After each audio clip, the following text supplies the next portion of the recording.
Good morning all. Today's topic is cervical cancer. So what do you mean by cervix? Cervix is also called as the neck of uterus. This is the uterus. You know the uterus, and the neck is termed as cervix. And the cervix protrudes to vagina. And saying a little bit of the anatomy as well as physiology. The inner cavity of the cervix is called as endocervix, inner cavity, followed by the outer lining, that is termed as ectocervix. So endocervix is lined with columnar epithelium, which is able to produce mucus. Meanwhile, the ectocervix, which is lined by squamous epithelium. There is a junction in which the ectocervix meet the endocervix. That means the columnar cells meet the squamous epithelial cells, and this junction is termed as squamo-columnar junction. Squamo-columnar junction. And this is the junction in which most of the cervical cancers arise. And it is also termed as transformational zone. That particular area is also termed as transformational zone. And regarding some of the statistics in India, this cancer contributes approximately 6 to 29% of all cancers in women. In 2016, the incident rate in India was 106. Meanwhile, in Kerala, it was 135.3 per 1 lakh people. And a new study is showing that the mortality as well as disability rates are high in southern states in India. So cervical cancer is estimated to be the world's second most cancer among women. So related anatomy. This is what I told. Cervix is the lower part of the uterus, and it is divided into two major parts, the endocervix as well as exocervix. Squamous epithelium lines the exocervix. Columnar epithelium lines the endocervix. The area where columnar epithelium of endocervix joins the squamous epithelium is termed as squamo-columnar junction, where most of the cervical cancers originates. The area is also termed as transformational section. Here you can see SCG, squamo-columnar junction.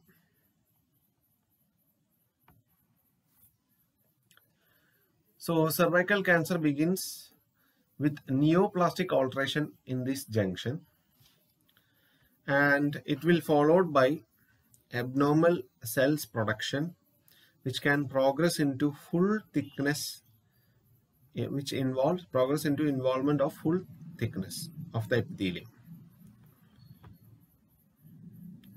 Coming to the definition, cervical cancer is a malignant tumor deriving from cells of cervix uteri, that means cervix itself, which is the lower part, which is the neck of the womb, that is the female reproductive organ. So definition, you can create your own definition, okay? That is, cervical cancer is the malignant tumor in the cervix. That is enough. There are some risk factors. Smoking is always a risk factor for almost all cancers. Diet, which is high in fat, as well as low in fruit and vegetable. And it's also seen in obese patients, obese persons, as I have already mentioned in other cancers.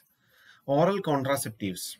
When the patient is taking oral contraceptives also, this has been seen because it is telling that it can alter the hormonal level. Frequent douching. Vaginal douching is also termed as vaginal irrigation. In some cases or inflammatory cases, this douching is being prescribed. When the patient is doing a number of douching, this can even remove the protective covering of the vagina, even protective bacteria in the vagina. So again, it can lead to development of the cancer. The researchers is showing. Other risk factors are multiple pregnancies, low socioeconomic status, diethyl stilbestrol, that is a form of estrogen. This is the drug mainly used to give during the pregnancy in order to prevent abortion and all. So this drug can lead to cervical cancer. There is a risk. Other than that, early childbearing as well as family history is there in the risk factor. And regarding the sexual history, if a woman has multiple sexual partners, or the woman have begun sexual relation before the age of 18, or the woman has a partner who has had already a sexual contact with a woman with cervical cancers. So in these cases, it is very risky. Coming to the causes, human papilloma virus infection is considered as a major cause, HPV. So HPV alone cannot cause. Sometimes a small percentage of HPV in the body can be destroyed by the body's immune system. So based on the immune status of the body, as well as the prolonged infection due to human papilloma virus, all these contribute to the formation of cervical cancer. When the patient is having HIV, it can be predicted. The cervical cancer can be predicted. As well as chlamydia infection also is being seen as a causative factor. Next is about the pathophysiology. So due to these etiological factors, mainly the HPV, human papilloma virus, this virus is able to enter into the cell and it can change the structure of the cell. Mainly it can change or damage the DNA. So due to the damage of DNA, there will be formation of dysplasia. So dysplasia means development of abnormal cells within the tissues as well as organ. So the dysplasia can be mild, moderate or severe depend upon the patient's condition or the patient's immune system.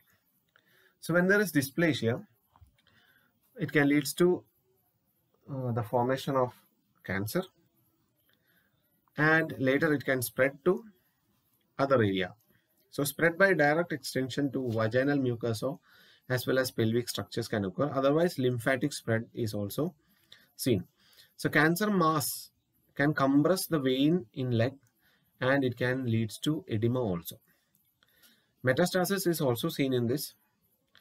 Metastasis to lung, liver as well as bone.